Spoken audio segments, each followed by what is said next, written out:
ओम नमः सिद्धेभ्यः। जय श्री ओम नमः सिद्धेभ्यः।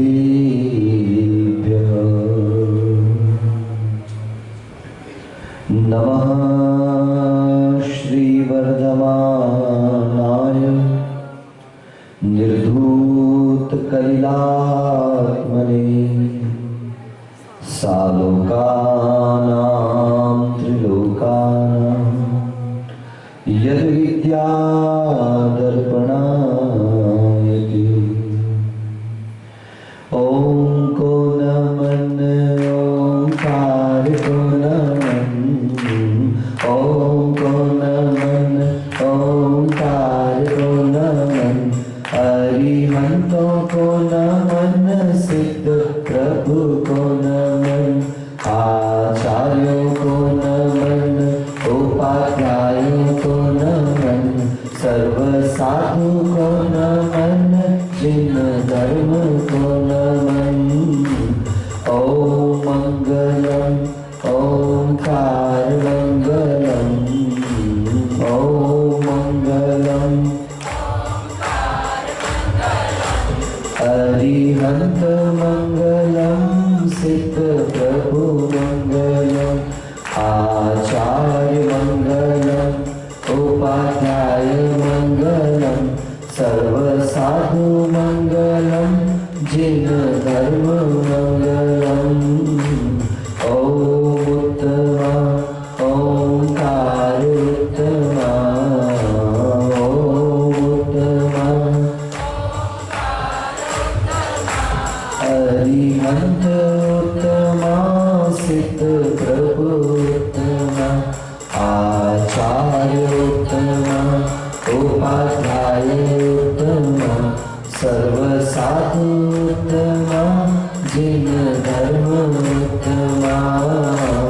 ओम शरणम ओंकार शरणम, ओम शरणम ओंकार शरणम, अरिहंत शरणम, सिद्ध प्रभु शरणम, आचार्य शरणम, उपाध्याय शरणम, सर्व साधु शरणम, जिन धर्म शरणम।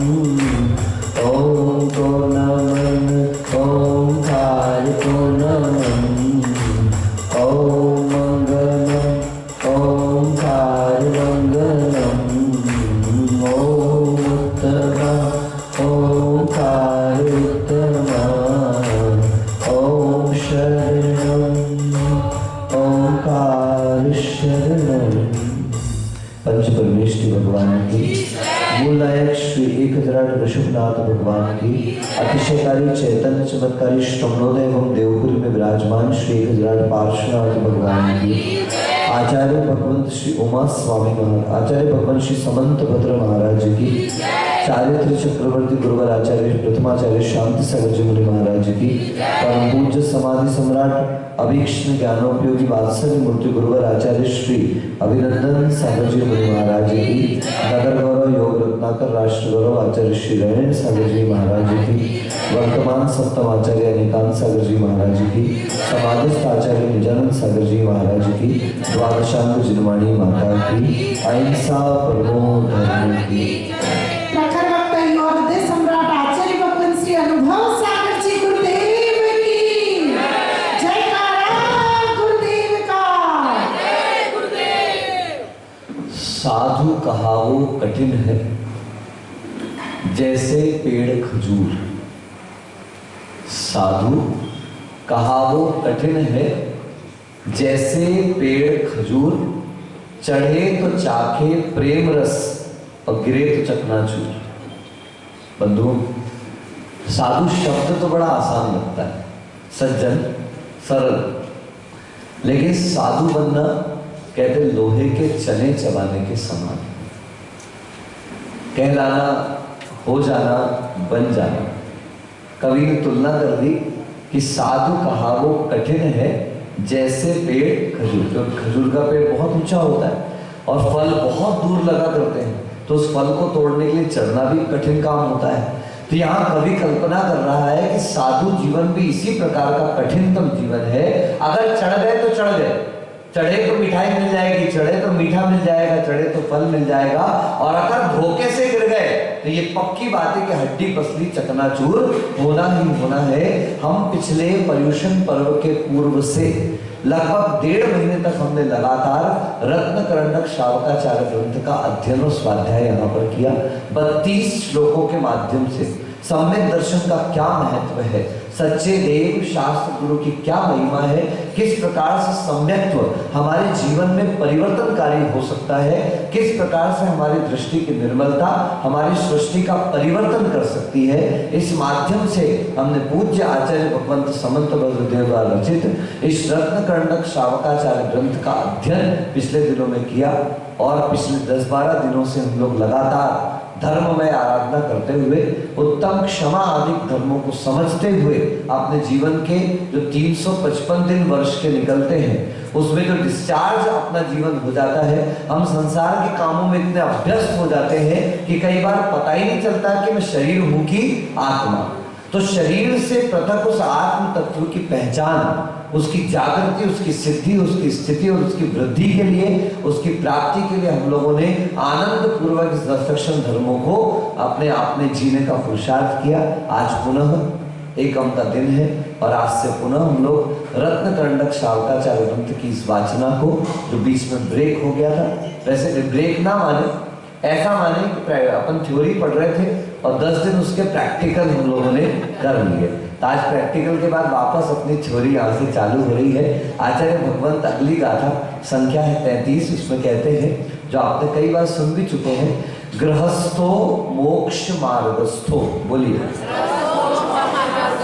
निर्मोहो नैव मोहवान, अनगारो गृही श्रेयान, निर्मोहो मोहिनो मुनि। बहुत अच्छा शब्द प्रयोग कर रहे हैं। गृहस्थो मोक्ष मार्गस्थो, गृहस्थ उसको कहते हैं गृहे स्थितः इति गृहस्थः, जो घर में रहता है, अथवा गुरु महाराज कहते थे कि घर जिसके अंदर रहता है उसको गृहस्थ कहते हैं। क्या कहते हैं बोलिए? जिसके अंदर घर रहता है वो क्या कहलाता है? ज्यादातर लोगों के साथ आपके यहाँ तो ये समस्या ही नहीं जाती, नहीं तो हम बॉम्बे गए तो ज्यादातर मंदिरों में चप्पल उतारने की स्थिति बाहर थी। अहमदाबाद गए, ज्यादातर मंदिरों में चप्पल उतारने की स्थिति बाहर थी। अब आदमी चप्पल तो बाहर उतार के चला आता था, एक आदमी मंदिर में बैठे ऐसे पूजा करता चला जाए, मैंने कहा ये क्या हो रहा है भाई? तो मैंने उससे एक दिन पकड़ के पूछ लिया कि जितनी देर पूजा करता है, प्रवचन में भी बैठता है, बार बार तो बाहर की तरफ क्यों देखता है? बोले महाराज एक दिन चप्पल चोरी चली गई थी, तब से मेरा सारा दिमाग कहाँ रहता है? हाँ, क्या पता मंदिर में कौन कौन किस किस भाव से आता है। कहते हैं चलो भाई मंदिर चले, अश्विन ध्यान से सुनिए, चलो भाई मंदिर चले, जिन पूजन के काज और चप्पल बदली कर लाएंगे एक पंथ दो। तो क्या पता कौन किस उद्देश्य से आ रहा है, कौन किस लक्ष्य से आ रहा है। यहाँ चप्पल बदली करना उपलक्षण मात्र है। कोई मंदिर में आता है सिर्फ इसलिए कि मुझे पूजन करना है, कोई मंदिर में आता है सिर्फ इसलिए कि मुझे धर्म ध्यान करना है, कोई इसलिए भी आता है कि घर में लोग क्या कहेंगे, इतनी उम्र हो गई मंदिर नहीं जाते, कई प्रवचन सुनने के इसलिए आते हैं। कईयों की तो प्रवचन सुनना आदत बन गई। क्या बन गई? बिल्कुल 8:30 बजे उनके पैर चलना चालू होते, कहाँ जा रहे हैं भैया? बोर्डिंग में जा रहे हैं। क्यों जा रहे हैं भैया? प्रवचन सुनने। पर महाराज का तो विहार हो गया। अब समझ में आया कि आदत ही बन गई है क्या? प्रवचन सुनने की। तो याद रखे बंधुओं, आदत बना करके कभी धर्म नहीं करना। आदत बना करके, क्योंकि आदतों से धर्म नहीं होता, धर्म होता है हमारी रुचि से, धर्म होता है हमारी जागृति से। और घर में रह करके भी, दुकान में बैठ करके भी, परिवार में रह करके भी आप धर्म ध्यान कर सकते हो। और आचार्य समंत भद्रदेव यहाँ पर कह रहे हैं, समंत भद्रदेव कह रहे हैं, निर्मोह नैव मोहवान। देखो अभ्यास का परिणाम। 10 दिन उमा स्वामी चले अपने तत्वार सूत्र, तो अब अभ्यास किसका हो गया है? उमा स्वामी का। तो आज जितनी बार भी नाम ले रहा हूं तो किसका नाम आ रहा है? उमा स्वामी, उमा स्वामी। ये अभ्यास आपका जिन बातों का अभ्यास है, जिन क्रियाओं का अभ्यास है। आपने अकलंक निकलंक की कथा सुनी थी। जब अकलंक निकलंक बौद्धों के आप पकड़ में आ गए, कैसे पकड़ में आए? तो अभ्यास के कारण पकड़ में आए। उनको कई प्रयास किए गए पकड़ने के, पर अकलंक निकलंक पकड़ने नहीं आए। मगर एक रात को उनके ऊपर घड़े का ठंडा ठंडा पानी डाल दिया, और जैसे ठंडा ठंडा पानी डाला तो अकलंक निकलंक उठे, अरिहंत अरिहंत। क्यों? क्योंकि उनका अभ्यास किस चीज का था? अरिहंत बोलने का अभ्यास था, सिद्ध बोलने का अभ्यास था। इसीलिए 10 दिन मैंने आपको एक ही अभ्यास करवाया है। कौन सा अभ्यास? अरिहंत नाम सत्य है, सिद्ध नाम सत्य है। बोल लो, जितनी बार बोलना है। एक बड़ा अच्छा इंग्लिश का सूत्र पढ़ा था, टर्न टू गॉड। बोलो, मजा नहीं आया? देखो, कम बैठे हो टेंशन मत लो, कम भी हो पर क्वालिटी हो, दम हो तो मजा है। आप कम में भी दम नहीं लगाओगे तो मजा क्या है फिर? खूब सारे लोग बैठे हो, दम नहीं है तो क्या मतलब? लेकिन कम बैठे हो लेकिन दम से बैठे हो तो दम से बोलो, turn to God before you return to God. भगवान के पास जाओ, उसके पहले भगवान के पास चले जाओ। लेकिन हो क्या रहा है अपना? हम तो इंतजार में बैठे हैं। क्यों प्रेरणा? बुढ़ापा आएगा, बुढ़ापा आएगा तब धर्म। आपकी नहीं हो रहा, आप तो धर्मात्मा हैं। लेकिन लोग ऐसी धारणा में, तो प्रेरणा इसलिए हो रहा, आपका नाम ही इतना अच्छा है, 2 प्रेरणा सबको। आपकी प्रेरणा आपने 3 ही किए, गरिमा 10 कर गई। प्रेरणा लेकर के आप तो रुक गए और वो आगे बढ़ गए। अब आप बोलोगे महाराज ऐसा क्यों टॉन्ट मार रहे? टॉन्ट नहीं मार रहे, हम आपको बता रहे, रुक करके भी आपने अच्छा काम कर लिया। क्या काम कर लिया? कि मैं नहीं बढ़ पाई, गरिमा तू ही बढ़ जा। कई लोग पहली बार उपास कर गए। महाराज हमने पहली बार उपास किया। भैया, हर आदमी को कभी ना कभी पहली बार करना पड़ता है। कहीं ना कहीं से आपको शुरुआत करनी पड़ेगी। आज छोटे से शुरुआत करें, आज जरा से शुरुआत करें तो कल बड़े तक के हम पहुंच सकते हैं। कई बार आपसे कहा है, छोटे छोटे चीजों को पकड़िए, छोटी छोटी बातों को पकड़िए, धर्म के छोटे छोटे रास्ते को पकड़िए, धर्म की उस पगडंडी को पकड़िए कि एक दिन आप भी हाईवे पर चलने के लायक हो जाए। ग्रह पर रह करके भी मोक्ष मार्ग पल सकता है। आचार्य भगवंत कहते, चल कहाँ रहे हैं ये कई बार उतना महत्वपूर्ण नहीं होता, हम देख कहाँ रहे हैं वो ज्यादा महत्वपूर्ण हुआ करता है। अगर हमारी दृष्टि बन चुकी हो। क्या कहा था अपन ने ध्यान में? जब जीवन का अंत हो तब सामने कोई संत हो और मुख पर अरिहंत हो। भावना तो भाई, अरे नहीं बन पा रहे मुनि, नहीं बन पा रहे मुनि, पर जब जब प्रभु का दर्शन हो, जब जब जिनेंद्र भगवान के दर्शन हो, जब जब दिगंबर साधु के दर्शन हो, तो दर्शन करके एक प्रार्थना कि हे भगवान, ऐसी मुद्रा को धारण करने का सौभाग्य मुझे भी प्राप्त हो जाए। हे भगवान, ऐसी मुद्रा को धारण करने का भाग्य मेरा भी जागृत हो जाए, मेरे अंदर भी ऐसी शक्ति आए कि हे भगवान, जिनेंद्र भगवान की साक्षात मुद्रा को मैं भी धारण कर सकूं। पूज्य आचार्य श्री के संग में एक मुनिराज थे, पावन सागर जी, अभिनंदन सागर जी महाराज के पास। हमारी प्रज्ञावती माता जी के गृहस्थ अवस्था के जेठ कहलाते थे। 16 साल की दीक्षा हो गई थी। मतलब बहुत ज्यादा धर्म ध्यान नहीं, अपना आहार किया, पानी किया, अपना बैठ गए, ज्यादा कोई धर्म ध्यान नहीं। लेकिन एक बात तो साधु हमेशा कहता था, जब भी हमसे नमोस्तु करे, जब भी आचार्य को नमोस्तु करे, प्रतिदिन आचार्य के नमोस्तु करते समय जब चरण छूते थे तो यही कहते थे कि आचार्य मेरी समाधि अच्छी हो जाए, आचार्य मेरी समाधि अच्छे से होना चाहिए, आचार्य मेरी समाधि अच्छे से होना चाहिए। तो आचार्य महाराज जी ने एक दिन कह दिया, क्या बार बार कहता रहता है, भावना कर बस।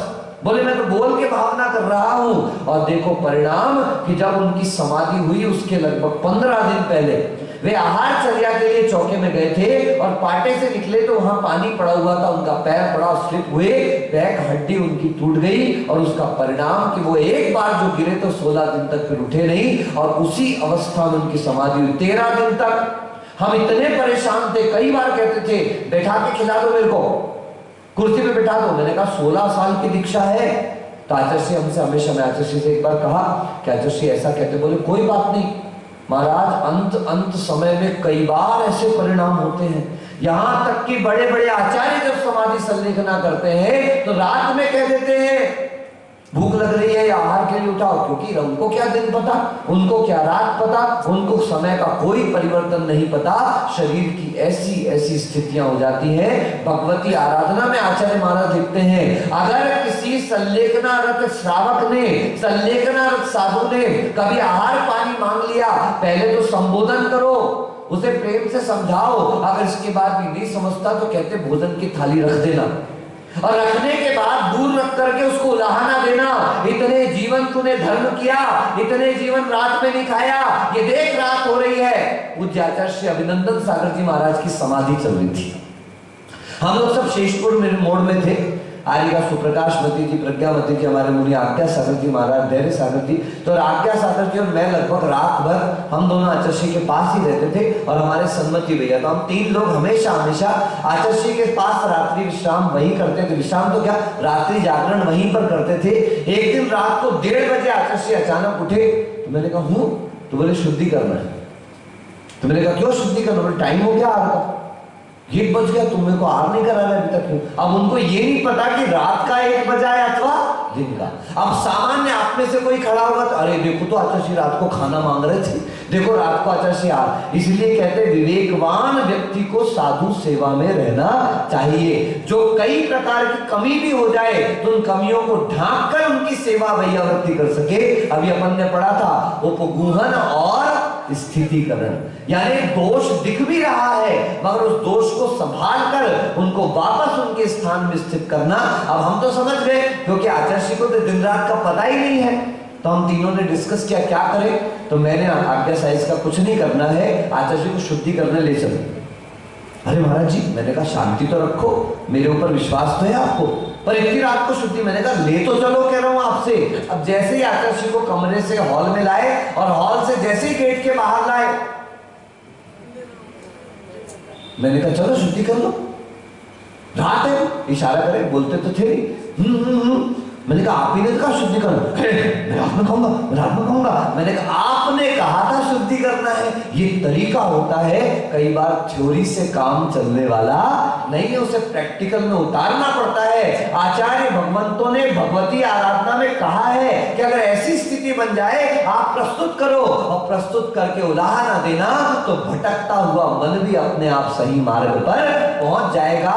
इसलिए गुरु भगवंत कहते हैं, ग्रही जो घर पर रह करके भी धर्म की भावना कर रहा है, वो घर पे रह करके भी मोक्ष मार्गी है। और अगर मोक्ष मार्गी यहां पर रहकर घर की चिंता कर रहा है, घर की भावना कर रहा है, घर की धारणा कर रहा है, घर के बालों की आकांक्षा कर रहा है। बंधु मुझे याद है, आज 17-18 वर्ष हमको निकल गए।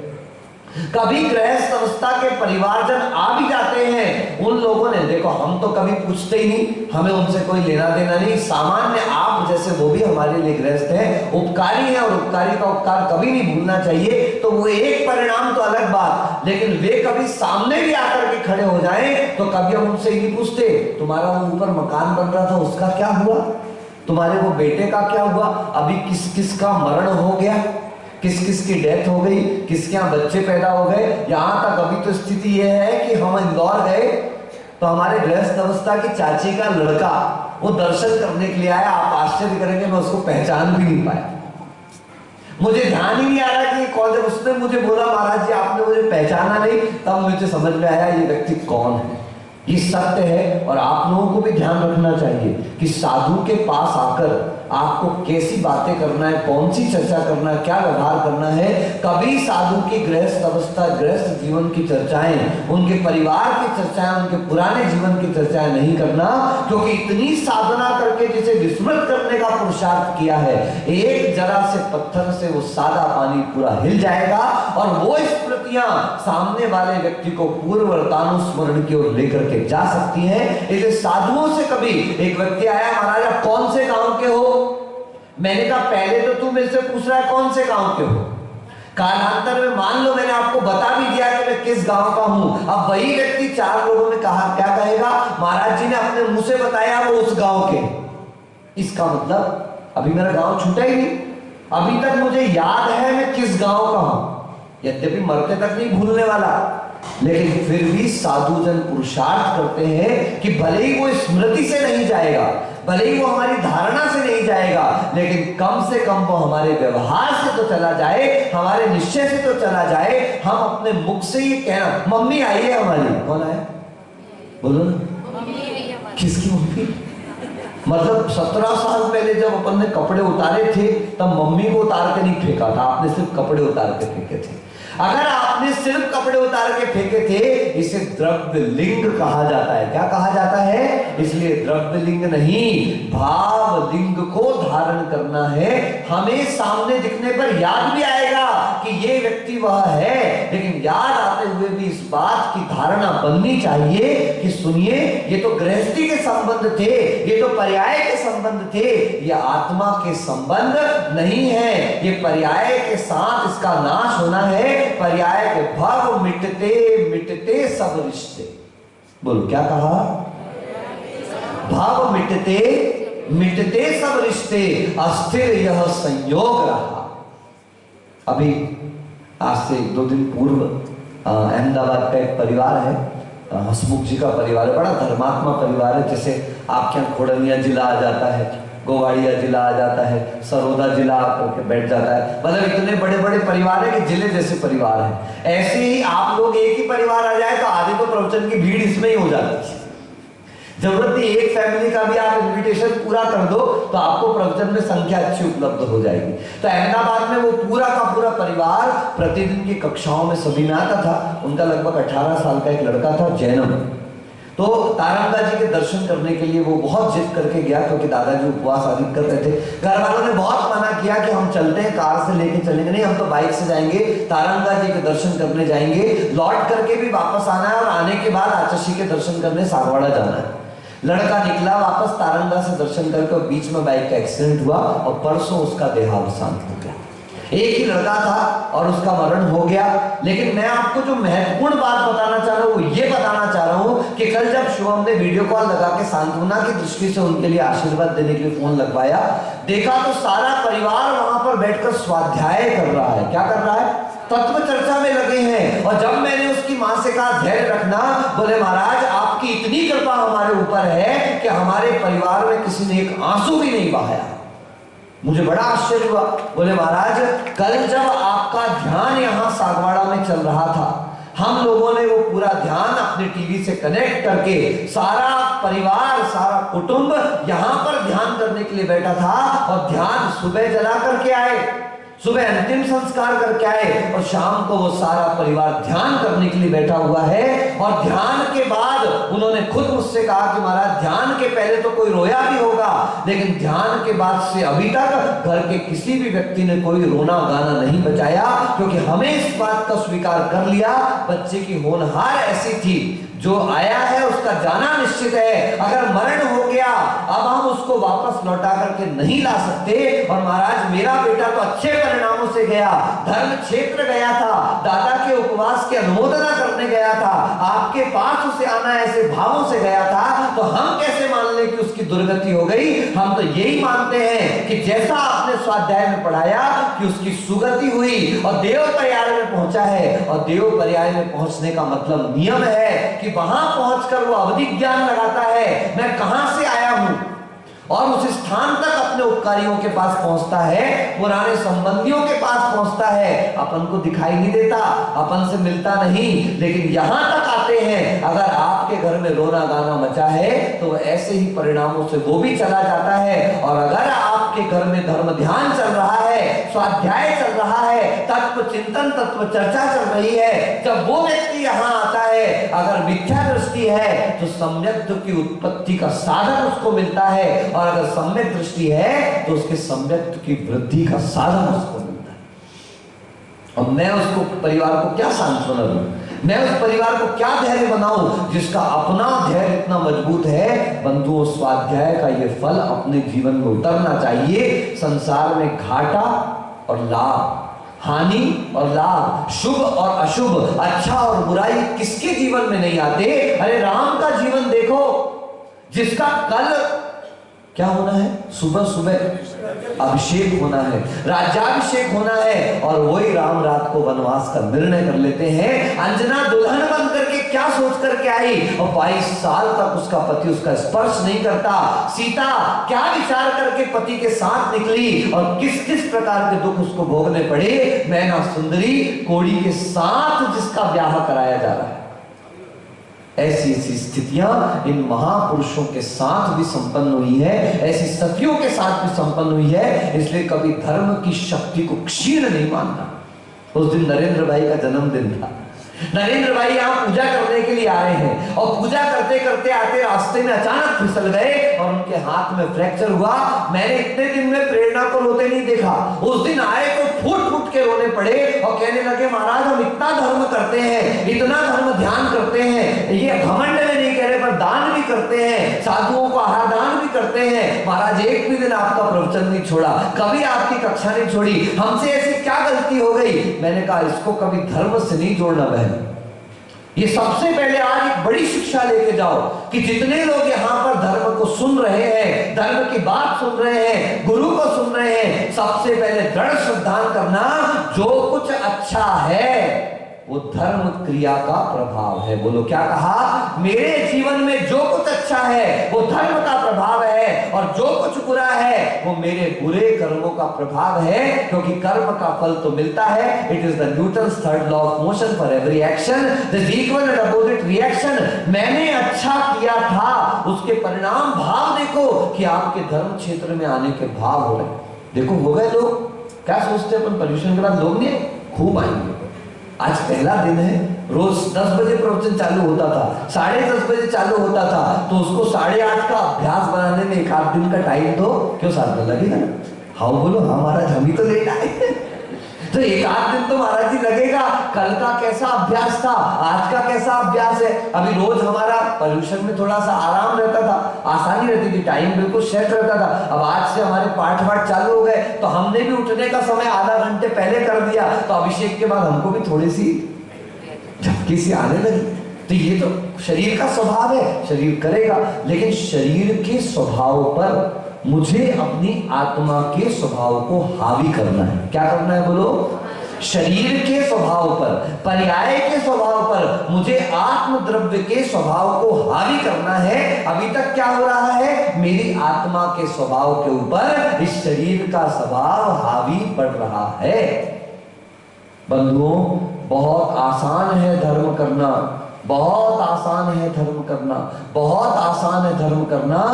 आपको ध्यान होगा, युधिष्ठिर, भीम, अर्जुन, नकुल और सहदेव, ये 5 पांडव थे।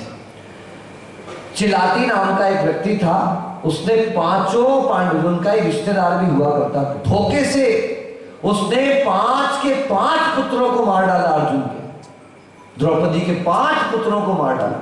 जब वो उनके सामने आए तो आते ही साथ आप होते तो क्या करते, ऐसे ही मन में आता, यहाँ तो कोर्ट में दे देते, पुलिस में दे देते, गर्दन काट देते, पता नहीं क्या क्या करते थे। लेकिन अर्जुन, युधिष्ठिर, भीम ने कुछ नहीं किया। द्रौपदी सामने खड़ी हुई, उसके मन में खेद तो था, लेकिन खेद होते हुए द्रौपदी ने क्षमा कर दिया और ये कहा, जब मेरे पुत्र का वियोग होने पर मुझे इतना कष्ट हो रहा है, अगर हम तुझे मार देंगे तो तेरी मां को कितना कष्ट होगा। इसे धर्म ध्यान कहा जाता है जीवन की हर परिस्थिति में। और ये याद रखना, जब सुख ही सुख बना हुआ है तब क्या धर्म पर श्रद्धा, जब सब जगह अच्छा ही अच्छा है तब क्या धर्म पर विश्वास। जब जीवन में कष्ट आए, जीवन में दुख आए, जीवन में परेशानियां आए और उस समय धर्म की शक्ति पर विश्वास बना रहे, ये वास्तविकता में हमारी धर्म के ऊपर श्रद्धा कहलाएगी। अच्छे अच्छे में तो कहते ना, सुख में सुमिरन सब करे, नहीं उल्टा, दुख में सुमिरन सब करे, सुख में करे न कोई, जो सुख में सुमरण करे दुख काहे को हो। लेकिन अपना उल्टा हो गया, सुख में तो अच्छा लगता है, कष्ट आता है तो हमारे मन में संदेह उत्पन्न होने लगता है। बस आज आपसे एक इतना निवेदन कि धर्म की शक्ति पर कभी संदेह मत करना, आप विश्वास रखना कि धर्म घर में रह करके भी मेरा कल्याण कर जाएगा। गुरुदेव कहते थे कि हमेशा प्रभु से प्रार्थना करना कि हे भगवान, दरिद्र बन जाऊं लेकिन धर्म रहित ना बन जाऊं, मैं अमीर बन के भी धर्म रहित रहूं, कोई मतलब नहीं ऐसे धर्म का, घर में धन हो ना हो लेकिन मेरे मन में धर्म अवश्य होना चाहिए। अगर आज धर्म है तो कल धन भी आ जाएगा, लेकिन अगर धर्म नहीं है तो धन आया हुआ भी चला जाएगा। इसलिए गृहस्थो मोक्ष मार्गस्थो, घर पे रह करके भी धर्म ध्यान बना हुआ है तो आप मोक्ष मार्ग पर चल रहे हो। और मोक्ष मार्ग में आकर के भी अगर संसार के लोगों के प्रति, लौकिकता के प्रति लोग मुझसे जुड़ जाएं, लोग मेरी प्रभावना करें, मेरा नाम ले, अगर ये नाम नाम नाम की भावना बनी हुई है तो हम मोक्ष मार्ग पे चल करके भी हमारी हालत उस आदमी के समान है जो रेत को पेल रहा है। क्या कर रहा है? रेत को पेल रहा है। पूछो क्या कर रहे हो? वो कहेगा तेल निकाल रहे हैं। बताइए डॉक्टर कैलाश जी, रेत में से तेल निकलेगा? हाओ निकलेगा? हाओ महाराज जी। जो ऐसी भाव कर रहा है, मुनि बनकर, लौकिकता की भावना है, मुनि बनकर लोग मुझसे जुड़ जाए ये भावना है, मैं इनको कुछ सुना दूं, मैं इनको कुछ बता दूं, मैं इनके पास रह जाऊं। अरे मैंने तो ऐसे ऐसे साधु देख लिए कि आप गृहस्थ को फोन लगवाओ और उनसे पूछो कैसे हो आप। अरे ज्ञानी, उनको आने दो, उनको मिलने दो। आजकल क्या होता है बिहार में, अभी वैराग्य सागर जी कल आए उबरी से, बस अपन को पता चल गया कौन साथ में चल रहा है। अब जितने भी ज्ञानी यहाँ बैठे हो सब क्या अश्विन को फोन लगा रहे, कितने किलोमीटर पहुंच गया हमारे जी, कहां पहुंच गए, ऐसे पूछ रहे जैसे अब भी दौड़ के बिहार कराने जाने वाले। पर जितने का फोन आया अश्विन भाई वो तो पक्का नहीं आने वाला, देख ले, वो फोन से जानेगा कहां आ गए, कहां आ गए, कहां आ गए। अब पता चल गया भैया बस स्टैंड तक आ गए हैं, अब सटासट निकलना चालू करें। तो ये फोन से जानने लगे। आप जितना उनकी तरफ झुकते हैं सामने वाला आपको उतना ही झुकाना प्रारंभ कर देता है। बंधुओं, हमें साधु पद की मर्यादा बना करके रखना चाहिए। कहते हैं प्यासा कुएं के पास आता है। बोलो क्या कहा? क्या सुन रहे हैं? अनुकरण जी सुन रहे हैं? क्या कहा? बोलो, मौन नहीं है आपका, बोलो बोलो क्या, बोलो बोलो। हाँ क्या? प्यासा, जिस दिन कुआं प्यासे के पास जाने लगे उस दिन पानी की वैल्यू खत्म, कुएं की वैल्यू खत्म, कुएं की इज्जत खत्म। ऐसे ही श्रावक साधु के पास आता है तो साधु की चर्या, साधु का मान, साधु का सम्मान और साधु की कीमत बढ़ती है। गृहस्थ का धर्म ध्यान होता है। और जब साधु गृहस्थ को देखने लगे, आप देख लो, आप नीचे बैठे और मैं, जल्दी बोलो, आप जब ऊपर देखते हो तो ऊपर देखने का मतलब क्या होता है? अभिमान, स्वाभिमान, अहंकार तो नहीं कह सकता, गौरव, इस प्रकार की भावना जागृत होती है। और नीचे देखने का मतलब संसार में क्या माना जाता है? अरे तुमको तो नीचा देखना पड़ गया। अब मैं आपको देखूं तो मुझे कहां देखना पड़ रहा है? नीचे। और आप मुझे देखो तो, अब बताइए, अगर मेरी तरफ से फ्लो आपकी तरफ चल जाए, व्याकरण में एक सूत्र है, व्यंजनम अस्वरम परवर्णम नयेत। बोलो व्यंजनम, व्यंजनम, बोलो बोलो भाई, व्यंजनम अस्वरम परवर्णम नयेत। अस्वर व्यंजन को स्वर पर ले जाना चाहिए। देखो मैं आपको पढ़ा देता हूं, पढ़ लो थोड़ा सा। अ आ बोलो, आ नहीं बोलना, मैं अनुकरण जैसे नहीं बोलना। इनको हमने एक बार पढ़ाया, मैंने कहा बोल आ, अनुकरण आ इ उ ऐसे नहीं, कैसे बोलना है आपको? आ कंप्लीट है, स्वर मतलब पूर्ण। बोलिए आ ई उ री री ए आई ओ औ। हो गए आपके? ठीक है, 12 आई अपने पूरे पूरे तैयार हो गए। अब ध्यान से सुने इसकी महत्वपूर्ण बात, 14 हो गए, महत्वपूर्ण बात इसकी सुने अपन। ये हो गए आपके स्वर, ठीक है ना। अब क ख ग घ अंग, ये आदि जितने बन जाते हैं वो क्या बन जाते हैं? व्यंजन। ध्यान से सुनना, बहुत कीमती बात है।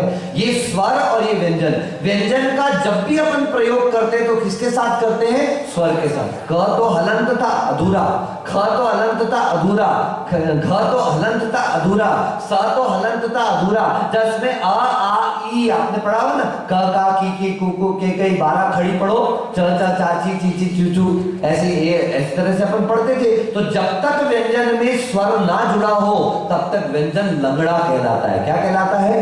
अब जब व्याकरण में प्रयोग करते हैं हम लोग संधि आदि, तो उन्होंने लिखा, ये रखा है व्यंजन। बोलो क्या रखा है? ये दिख रहा है आपको? मानो क रखा हुआ है, क्या रखा हुआ है, और ये लिखा हुआ है अ। तो उन्होंने कहा व्यंजन को स्वर पर ले जाओ। बोलो क्या कहा, स्वर को व्यंजन पे नहीं ले जाना, क्या करना है, व्यंजन को। तो पूछा किसी ने, महाराज स्वर को ले जाने या व्यंजन को ले जाने, बात तो एक ही है, कान ऐसे पकड़ो पकड़ो ऐसे घुमा करके। मैंने कहा नहीं भैया, सेंटीमीटर ज्यादा हो गए हैं, मिलीमीटर ज्यादा हो गए, आपने कैसे कहते इधर से पकड़ो चाहे इधर से पकड़ो, बात तो एक ही है। आप पकड़ के दिखाओ, केशवन की सांस से करो और केशवन की सांस से करो, पता चल जाएगा आपको कैसे केशवन छूटा है। तो स्वर का मतलब है संयमी, क्या है बोलो, संयमी। और व्यंजन का मतलब है श्रावक यानी असंयमी। आचार्य भगवंत कहते हैं स्वर कभी व्यंजन पर नहीं जाता, व्यंजन को कहां आना चाहिए, स्वर के पास आना चाहिए, तो स्वर की कीमत बनती है और व्यंजन का भी मान बढ़ जाता है।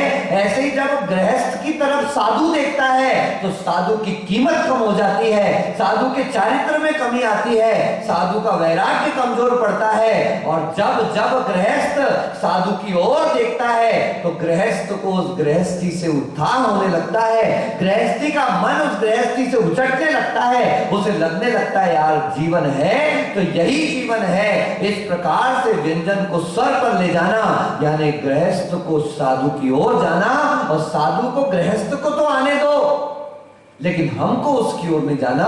गुरु महाराज का एक बहुत सुंदर हाइको है, जुड़ो ना, बोलो जोड़ो, मजा नहीं आया, जुड़ो ना, जोड़ो, जोड़ा तो छोड़ो, और जोड़ो बेजोड़ जोड़ो, उनको जुड़ने दो। मैं अनुभव सागर जी का भगत हूं, मैं इन महाराज का भगत हूं, मैं उसको बोलने दो, हमें लगे ये तो मेरा भगत है बहुत बड़ा, ये तो मेरा भगत है बहुत बड़ा, ये तो मेरा भगत है बहुत बड़ा, मतलब वो कम है तुम उसके ज्यादा हो रहे। कभी भी आचार्य श्री हमेशा अभिनंदन सागर जी महाराज कहते थे कभी भी ये मत कहना कि ये मेरा भगत है, श्रावक तो बिन पेंदी का लोटा है साहब। पदम नंदी जी आए थे, पदम नंदी महाराज की जय, धीर वीर गंभीरा रत्नत्रय भंडारी, है ऐसी होता था। योगी सागर जी आए, वसुद्रव्य सुंदर थाल, ले अष्ट द्रव्य का थाल सुंदर भर लायो। अभिनंदन सागर जी आए, वसुद्रव्य सुंदर थाल भर, वहां पलट जाएगा। अनुभव सागर जी आ गए, फूलों का ताल। क्या श्रावक तो अपने धर्म करेगा, उसको तो हमने ही सिखाया है। दिगंबर मुद्रा हमारी आराध्य है, उसमें कोई भेदभाव नहीं करना, उसमें कोई पंथ नहीं देखना, उसमें कोई परंपरा नहीं देखना, उसमें कोई भेद नहीं देखना। दिगंबर तो हमारे सम्मुख है, अपना मस्तक झुक जाना। इसलिए श्रावक तो अपना काम करेगा, निकल जाएगा, वो तुम्हारे पास भी आएगा, उनके और ऐसे भी होते हैं मेरे पास आएंगे, और ये तो महाराज जी आप ही ने तो सिखाया था, पार्श्वनाथ की वेदी पर जाओ तो पार्श्वनाथ का अर्घ, आदिनाथ की वेदी पर जाओ तो आदिनाथ का अर्घ, मगर ये उनका धर्म है, ये साधु का धर्म नहीं है। साधु तो अपनी आत्मा, आत्मानम साधयति इति साधु, क्या लिखा बोलो, आत्मा की, अपनी आत्मा की साधना आराधना में लगा है। उसके बीच में से अगर कोई समय है, उसमें अगर कोई सही समय सही तरीके से आपका उपयोग करना चाहता है तो आप करने दे, इसमें कोई बाधा नहीं है। इसलिए घर पे रह करके धर्म हो सकता है, धर्म क्षेत्र में आकर पाप हो सकता है, चुनना आपको है। इसका मतलब अब ये मत रहना महाराज हम घर पे रह करके धर्मात्मा बन जाते हैं, ये तो उनके लिए कहा जा रहा है कि जिन लोगों को यहाँ पे आकर के भी अभी भाव धर्म और वैराग्य के नहीं है, आप अपनी कषायों को मंद करें, अपने राग द्वेष को मंद करें, अपनी इच्छाओं को छोड़ें, अपनी अपेक्षाओं को छोड़ें। ये याद रखना, देखो महाराज ने 32 उपवास किए, कितने उपवास किए, लविश ने 10 उपवास किए, वर्षा का 16 उपवास है। आपको कोई अपेक्षा नहीं करनी संसार से, मेरी पारणा में वो आए, मेरी पारणा में ऐसा करना, मेरी पारणा में वैसा करना, मेरा इस तरीके से कार्यक्रम करो, नहीं। अगर आपने इतना किया बंधुओं, एक ध्यान रखना, वो कहा था ना मैंने आपको, ऊपर मत फिसलो ऊपर की चिकनाई पर, चांदी का वर्क लगा है गोबर की मिठाई पर। यही हो गया। ऊपर तो चांदी चांदी का वर्क दिख रहा है, अंदर गोबर का गोबर रह गया। क्योंकि उपवास का अर्थ था चाहतों को कंट्रोल कर लेना, उपवास का अर्थ था इच्छाओं में संतुलन कर लेना, उपवास का अर्थ था, व्रत का अर्थ था मेरी अपेक्षाएं समाप्त हो जाएं। और इच्छा अपेक्षा चाहत समाप्त नहीं हुई तो समझ लेना कि बड़े से बड़ा व्रत भी इतने से में निकल करके चला जाएगा। वो आपको स्वर्ग पुण्य तो देगा, लेकिन इतना दे करके भी ध्यान रखना वह नीचे की पोस्ट मिलने वाली है। निर्णय आपको करना है कि आपको पानी में रहना है या पानी को अपने अंदर डालना है। कल नहीं परसों आपसे कहा था नाव पानी में है, बोलो तैर जाएगी, पानी नाव में आ गया डूब जाएगी। अब निर्णय आपको करना है, आपको अपनी नाव को पानी में तैराना है या अपनी नाव में पानी को डालना है। जीवन बहुत बहुमूल्य बंधुओं। एक एक क्षण, अभी महीने भर पहले हमारे बीच में नरेंद्र गिरी जी आकर के बैठे थे, कितने अच्छे से। ऐसा नहीं कि वो चले गए इसलिए मैं कह रहा हूं, लेकिन मैंने जो उनके व्यवहार को देखा। बहुत सारे साधु हमारे पास आते हैं, वस्त्रधारी साधु आते हैं, गेरिया वस्त्रधारी साधु आते हैं, हिंदू साधिक धर्मों के साधु आते हैं। लेकिन जब उज्जैन में पहली बार नरेंद्र गिरी जी मेरे पास आए थे, 2 दिन पहले वैभव की खबर आई कि महाराज जी उन्हें किसी कार्य से उज्जैन आना है। जब हमने उनको बताया कि आचार्य श्री वहां है, तो जब हम कुछ वीडियो वगैरह इसने दिखा, बोले यार मुझे प्रवचन सुनने जाना है महाराज के पास, मुझे उनसे मिलने उनके दर्शन करने के लिए जाना है। लोग मिलना कहते हैं, उन्होंने हर बार कहा मुझे महाराज के दर्शन करने जाना है। उज्जैन में आए और जब उनको हमने प्रवचन के लिए माइक लगवाया तो उन्होंने एक ही बात कही, मुझे बहुत कुछ आता होगा, मैंने बहुत शास्त्र पढ़े हैं, मैं बहुत अच्छा वक्ता हूंगा, लेकिन आज मैं तो अनुभव सागर जी महाराज को सुनने आया हूं। और उन्होंने सिर्फ 5 मिनट का वक्तव्य दिया और उस 5 मिनट में भी सिर्फ जैन शासन, जैन साधुओं की प्रशंसा में व्यतीत किए। और उसके बाद लंबे समय तक के जब वो यहाँ सागवाड़ा में आए, आपने तो उस दिन प्रैक्टिकली देख लिया होगा कि वो बैठे, उनके सामने माइक लगाया, उन्होंने 5 मिनट 7 मिनट बोला और उसमें भी यही कहा मैं यहाँ सुनने सुनाने नहीं, सागवाड़ा वालों ने तो बहुत सुना है, मैं तो आचार्य श्री को सुनने आया हूँ। ऐसे सरल व्यक्तित्व के धनी यहाँ तो बच्चा बच्चा परिचित था, सभी लोग बताते हैं। और उस दिन नरेंद्र भाई मुझे बता रहे थे, अभी विनय मुझे कल बता रहा था कि महाराज जी दुकान में ऐसे चले आते थे जैसे कोई मित्र चला, ऐसे सरल। और यहां भी आकर के जो हमसे उनका मिलना जुलना हुआ, निश्चित रूप से कल जैसे ही ज्ञात हुआ कि नरेंद्र गिरी जी नहीं रहे, एकदम से पूरा संघ एकदम से आश्चर्य। हालांकि मृत्यु पर तो क्या आश्चर्य करना, उनकी आई है कल हमारी भी आएगी, लेकिन असमय में किसी व्यक्ति का ऐसे चला जाना निश्चित रूप से हमारे मन को कहीं ना कहीं आंदोलित कर देता है। मैं तो ईश्वर से ही प्रार्थना करता हूं जब तक उनका जीवन रहा निर्व्यसनी धर्म ध्यान के साथ, उन्होंने भले ही वो हम जैन है वो हिंदू हैं, लेकिन सभी का लक्ष्य और उद्देश्य एक ही था कि भारतीय संस्कृति सुरक्षित रहना चाहिए, भारतीय संस्कृति का उत्थान होना चाहिए, ये जो ऋषि मुनियों की संस्कृति है उसका कल्याण होना चाहिए। और उसकी हमेशा युवाओं में जागृति होकर के प्रत्येक हमारा युवा अपनी संस्कृति, अपने देश और संस्कारों के लिए जागृत हो, उसके लिए वो जीवन भर पुरुषार्थ करते रहे। हम निश्चित रूप से उनके इस आकस्मिक निधन पर हमारा संपूर्ण संघ, सागवाड़ा की पूरी दिगंबर जैन समाज, हमारे पंच ट्रस्टी सेठ जी सभी की तरफ से हम उनके लिए श्रद्धांजलि अर्पित करते हैं। निश्चित रूप से वे जहां भी हो, मरण के उपरांत उन्हें जो भी पर्याय प्राप्त हुई है, उन्हें वैसे ही धर्म की परंपरा, सुख और शांति और धर्म का साथ इस भारत माता की गोद सदैव प्राप्त हो। इन्हीं भावनाओं के साथ बोलिए आचार्य भगवंत अभिनंदन सागर जी मुनि महाराज की।